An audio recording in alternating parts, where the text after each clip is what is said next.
Kia ora, ngā mai ki te whare. Welcome to The House, ko Louis Collins aho. The most attention-grabbing headline in Parliament's 2-week sitting break occurred over the Matariki weekend just been, when the United States announced that they had bombed 3 key nuclear sites in Iran. Escalation of a conflict like this is something that no government can ignore. So when the sitting day began today at 2 p.m, the first significant item of business was not question time, but a ministerial statement from Foreign Minister Winston Peters. Speaker, we end the statement by noting that New Zealand is looking for what New Zealand is looking for in the Middle East and what we oppose. We want the de-escalation and dialogue. We want a two-state solution with Israelis and Palestinians living in security and peace side by side. We want humanitarian aid to get to those who need it, and ultimately we want peace.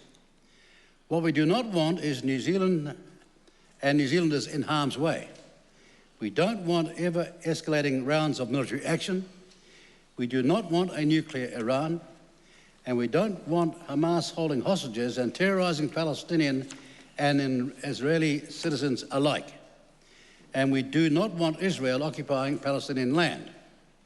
And ultimately, we do not want another generation of young people in the Middle East scarred by conflict, replicating the enmities of today and yesterday. This cycle of conflict, now generations old, must end. Mr. Speaker, the Middle East is a long, long way from New Zealand, and our influence is limited. But the government is committed to doing all we can to help New Zealanders affected and to help contribute to de-escalation and diplomacy. Thank you. There is a certain tactical benefit in getting in first and delivering a ministerial statement instead of waiting for the opposition to call for an urgent debate, in that you can somewhat control the messaging regarding the situation. But there is also a benefit to the opposition in ministerial statements because they get to make speeches and ask questions, making them arguably more useful than question time or urgent debates. Labour's Chris Hipkins generally agreed with Peter's sentiment of advocating for diplomacy over conflict. There is much in the statement by our Minister of Foreign Affairs that I completely agree with. We also welcome the possibility of a ceasefire. We also endorse the non-expulsion of ambassadors from countries who have taken actions that we disagree with. If we want international diplomacy, if we want international dialogue, the role of diplomats has never been more important. We also want to acknowledge the New Zealand Defence Force deployment, and they go with our full support. Where the two disagreed, though, was whether New Zealand should have come out more strongly against the US's actions.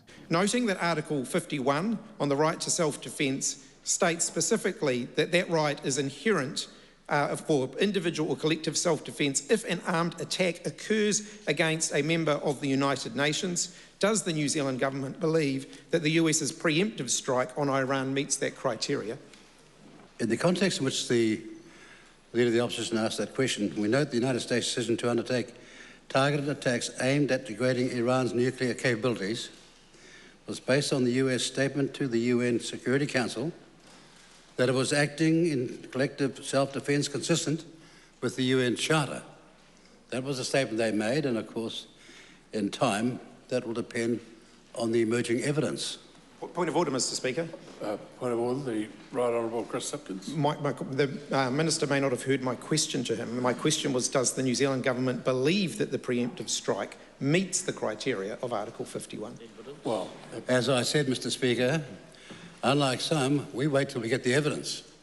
And we've said it constantly, day after day, that instead of rushing to judgment, as we were asked this morning by the media, has peace broken out? No, we said we're going to trust but verify. And when we sought to verify, we found what they were saying by way of questioning was wrong. And in this case, we're going to find out the facts as time goes by. There'll be some days yet before, maybe sometime yet, before we can establish as to the immediacy of the problem and the level of deterioration with respect to the Iran position on gaining nuclear capability in terms of weapons. Greens co-leader Marama Davidson was the other opposition MP to engage in questioning of the minister following his statement. That exchange quickly spilled over into quite the political back and forth between Davidson and the Foreign Minister, covering the Middle East in general rather than the specific topic of New Zealand's response to recent developments. So much so that the Speaker had to blow his whistle. Mr. Speaker, will the Minister condemn Israel and the United States' illegal strikes on Iran? Mr. Speaker, I made it very clear in my ministerial statement the government's position.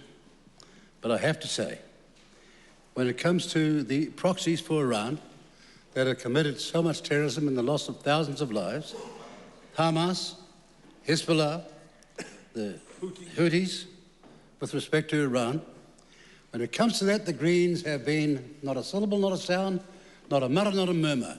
No condemnation whatsoever. On October the 7th, that outrageous terrorism of 1,200 people and 200 people kidnapped or abducted, not a word, not a syllable. This is not balance at all. Neither party here is displaying the sort of decorum that you'd expect out of Parliament. Precisely, but you're not going to get away with both it. sides to Standing Orders, Speaker's Rulings 151, which means that neither side of the House has carte blanche to say whatever they like as a result of a ministerial statement.